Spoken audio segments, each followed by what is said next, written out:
जय हिंद दोस्तों, स्वागत है आपका हमारे YouTube चैनल में। दोस्तों, इस वीडियो में आज मैं आपको CISF के बारे में फुल इन्फॉर्मेशन देने वाला हूं कि CISF क्या है, इसका क्या काम होता है, इसमें कौन कौन सी पोस्ट होती हैं और CISF में GD कांस्टेबल बनने के लिए क्या सिलेक्शन प्रोसेस होता है। इसमें height, age, weight, education qualification कितना होना चाहिए और साथ ही इसके रिटन एग्जाम सिलेबस और मेडिकल के बारे में भी मैं इस वीडियो में आपको बताऊंगा।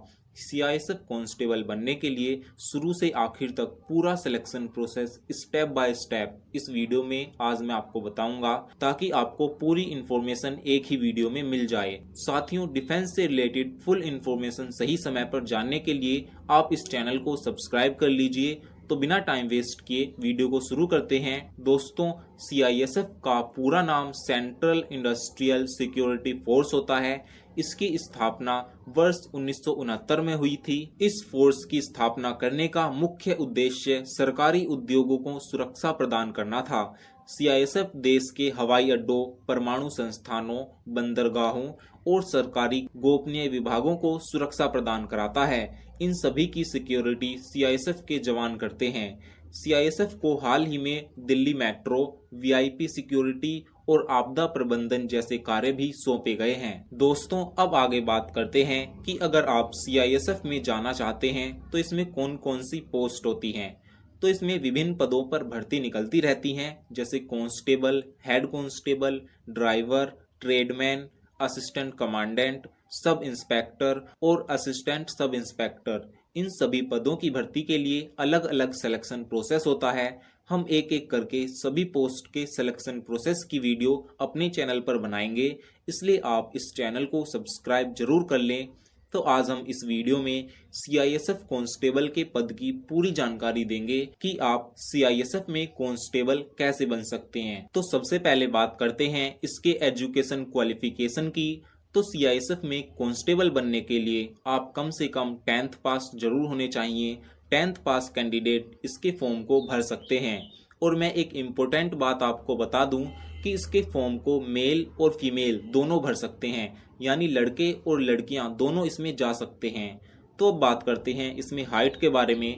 तो अगर आप मेल कैंडिडेट हैं और आप जनरल, OBC, SC या EWS कैटेगरी में आते हैं तो आपकी मिनिमम हाइट 170 सेंटीमीटर होनी चाहिए। और अगर आप ST कैटेगरी में आते हैं तो आपकी मिनिमम हाइट 162.5 सेंटीमीटर होनी चाहिए, तभी आप इसके लिए अप्लाई कर सकते हैं। तो अब बात करते हैं फीमेल्स की। तो अगर आप एक लड़की हैं और आप जनरल, OBC, SC या EWS कैटेगरी में आती हैं तो आपकी मिनिमम हाइट 157 सेंटीमीटर होनी चाहिए और ST फीमेल्स की मिनिमम हाइट 150 सेंटीमीटर होनी चाहिए, तभी आप इसके लिए अप्लाई कर सकते हैं। तो अब बात करते हैं इसमें एज लिमिट के बारे में।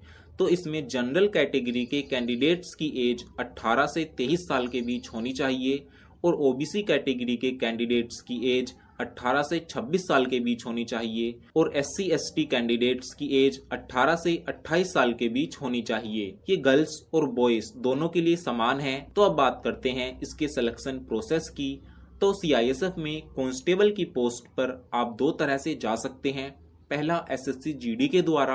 SSC GD में CISF की काफी संख्या में वैकेंसीज आती हैं। अगर आप SSC GD के द्वारा CISF को ज्वाइन करना चाहते हो तो इसकी फुल इन्फॉर्मेशन की वीडियो हमने पहले ही बना रखी है कि SSC GD क्या है, इसके द्वारा आप पैरामिलिट्री फोर्स को कैसे ज्वाइन कर सकते हो। इसका पूरा सिलेक्शन प्रोसेस हमने उस वीडियो में बताया है, आप उसको हमारे चैनल पर जाकर एक बार जरूर देखें। इसका लिंक आपको डिस्क्रिप्शन में भी मिल जाएगा। तो पहला तो आप SSC GD के द्वारा जा सकते हैं और दूसरा इसकी वैकेंसी अलग से निकलती है जो CISF के द्वारा समय समय पर निकाली जाती है। जब CISF में कांस्टेबल स्टाफ की कमी होती है तभी इसकी भर्ती आ जाती है। इसकी भर्ती का कोई फिक्स टाइम नहीं होता कि कब आएगी, हर साल आएगी या 2 साल में आएगी, कई बार 1 साल में 2 बार भी आ जाती है। तो इसका ध्यान आपको रखना होगा। इसके लिए आप हमारे चैनल से जुड़े रहिए। तो अब बात करते हैं कि जब इसकी अलग से वैकेंसी आती है जो CISF विभाग निकालता है, उसमें सबसे पहले क्या होता है। तो इसमें जब भी भर्ती निकले सबसे पहले आपको इसका फॉर्म भरना होगा।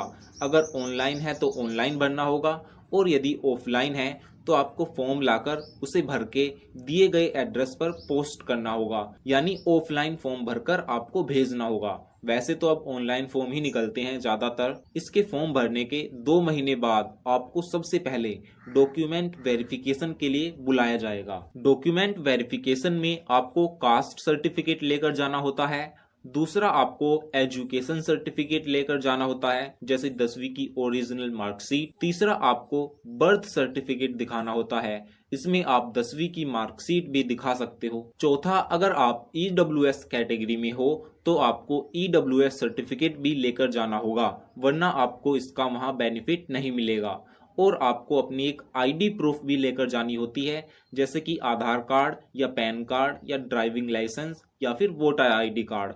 इनमें से कोई एक ID आपके पास जरूर होनी चाहिए। डॉक्यूमेंट वेरिफिकेशन के बाद आपको PST यानी फिजिकल स्टैंडर्ड टेस्ट के लिए बुलाया जाता है।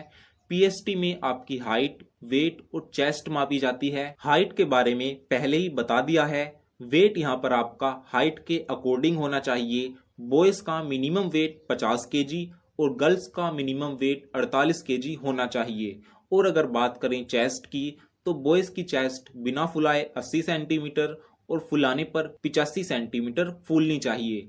यहाँ पर चेस्ट में ST कैंडिडेट्स को 5 सेंटीमीटर की छूट मिलती है। और अगर बात करें गर्ल्स की, तो गर्ल्स की चेस्ट नहीं मापी जाती है। इस प्रकार आपका PST कंप्लीट करा लिया जाता है। PST में पास हो जाने के बाद आपको PET यानी फिजिकल इफिशिएंसी टेस्ट के लिए बुलाया जाता है। PET में आपसे रनिंग करवाई जाती है। वहां पर मेल कैंडिडेट्स को 1600 मीटर की रनिंग लगानी होती है, वो भी 6.5 मिनट के अंदर। और वहीं फीमेल कैंडिडेट्स को 800 मीटर की दौड़ 4.5 मिनट के अंदर लगानी होगी, तभी आप इसके फिजिकल को क्वालिफाई कर पाओगे। तो इस तरह आपका फिजिकल कंप्लीट करवा लिया जाता है। फिजिकल में पास होने के बाद फिर आपका रिटन एग्जाम होता है। रिटन एग्जाम में आपके GK, मैथ, रीजनिंग, हिंदी और इंग्लिश से क्वेश्चंस पूछे जाते हैं। ये सभी आपके 10th लेवल के क्वेश्चंस होते हैं, जो कि ज्यादा कठिन नहीं होते हैं। इसके एग्जाम में टोटल 100 क्वेश्चंस आते हैं, जो 100 नंबर के ही होते हैं, जहां पर 25 क्वेश्चन GK से, 25 मैथ से, 25 रीजनिंग से और 25 हिंदी या इंग्लिश से पूछे जाते हैं, जिसके लिए आपको 2 घंटे का समय मिलता है। रिटन एग्जाम के बाद आपको मेडिकल के लिए बुलाया जाता है, जहां पर आपकी फुल बॉडी को चेक किया जाता है। मेडिकल में क्लियर होने के बाद आपकी मेरिट लिस्ट लगती है, जिसके अकॉर्डिंग आपको ट्रेनिंग के लिए भेज दिया जाता है और आपको देश सेवा करने का मौका मिलता है। तो ये था CISF में कांस्टेबल का पूरा सिलेक्शन प्रोसेस। दोस्तों, अगर ये जानकारी आपको पसंद आई हो तो वीडियो को लाइक करना ना भूलें। और इस वीडियो से रिलेटेड अगर आपका कोई सवाल है तो आप हमसे कमेंट में पूछ सकते हैं।